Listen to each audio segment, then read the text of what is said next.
Like we can't be late. No nigga business. Oh snap! It's on me. How'd you like that? Good morning, everybody. This is the Breakfast Club. This is DJ. Hold on, it ain't started. I know. I was making jokes. Now it is. Okay, you ready?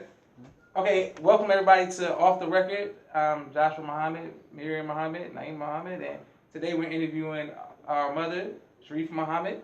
We live, right, Mom? Yeah. Okay, boom. So the first question, Ma, is how does it feel to be married to a man who is very successful, and how do you handle that as a woman who's a man who's dedicated to a mission in his life?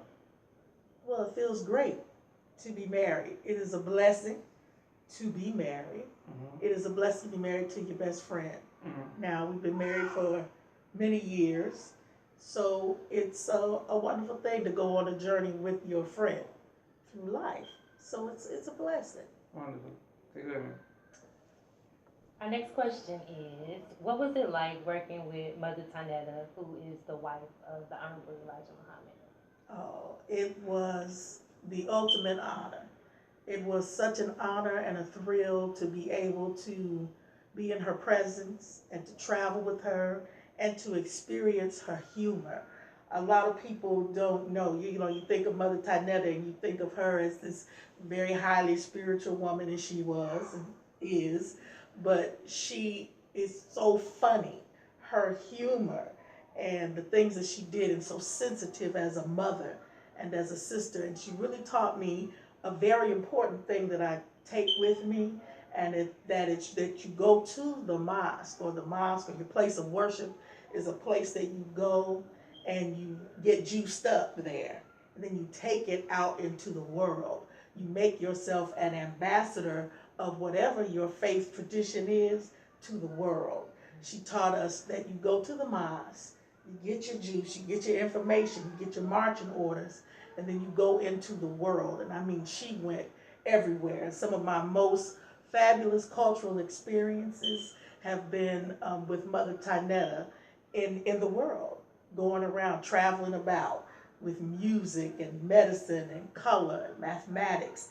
Everything relates, and it's a beautiful lesson. Absolutely. How did you balance being a mom, wife, and a traveling mother? How did you balance all of that? I thought at the time that I was doing it quite well. But whenever you make choices, you have to know that something is going to suffer. I thought that I was balancing everything well, but I was blessed to have my mother who lived with us. And, she helped me with my children. She helped rear my children so that I was able. She made it possible, and I'm grateful to Allah that she was with us, because she made it possible for me to have the fabulous life that I was able to live. It's a balancing act. I do not suggest it if you don't have that kind of support.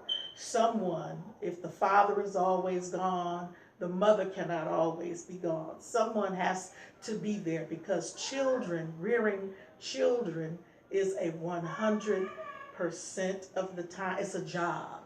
It's a responsibility, and you cannot just leave that to happenstance. So I was blessed that my mother was there, and I was blessed that I had a supportive community of sisters who also, helped make life possible. And I think that's important for brothers and sisters, that we make life possible. If you see a sister or a brother with a particular talent or gift, we have to make it possible for them to be able to share that with us. Okay, absolutely. Okay, what made you fall in love with your husband? Oh my goodness. I really have to be honest. What made me fall in love with my husband was that he was so dedicated to the Honorable Minister Louis Farrakhan and the mission, and he was so kind. Everyone thought of him as a really gruff. He was brother lieutenant then, and everyone thought that he was gruff military man. But I got to see that he was very kind. If someone needed something, he was always there. And I think the moment that I really, really fell in love with him was there was a fire, and a sister's house burned down at Christmas time. and she had, I think, 3 or 4 children, and they lost everything, and no food, nothing. And he went and he got us together. He organized us to get food and clothing and everything that they would need so that they would be comfortable through that time. And I think that made me fall in love with him. I said, he takes care of other people that he does not know. I'm sure that he would take care of the people that he does know, that he is close with and loves. Perfect. Yeah. Many young girls that I knew and still know, most of them, who benefited from the Mother Tynetta Scholarship. Can you tell us a little bit more about the Mother Tynetta Scholarship and how it originated? The scholarship originated, and I'm glad that you asked that, because my understanding is that our wonderful national captain is about to relaunch the Mother Tynetta Muhammad Scholarship, and I'm pleased because she deserves that honor. It started out in a weird and wonderful way, as things often do with Mother Tynetta. We were at a retreat in Phoenix, Arizona with the Vanguard at that time, and it was late at night, and Mother called, and she called me. She said, there's a young sister who needs help getting her tuition, and she was the daughter of one of our captains in Washington, D.C., and she said she needs help with her tuition. Can you help? And she was frantic, and I said, okay, this is our mother. A suggestion is an instruction. So I just gathered everyone together. We rallied and got the money, and I said, now we know this is going to happen again. You know, there are many students in the Nation of Islam and in America, black women going to college. We need to have an assistance fund so that there's never an emergency when someone needs help going to school. So we established the scholarship fund from that one call of Mother Tynetta Muhammad. And from that, the national staff with Sister Aviola, Sister Echo, Sister Bronda, and all of the sisters who were there, and I don't want to name everyone because you'll leave out someone, Sister Tadara, we were there and we decided this must happen. And that's how the Mother Tynetta Muhammad Scholarship went forward.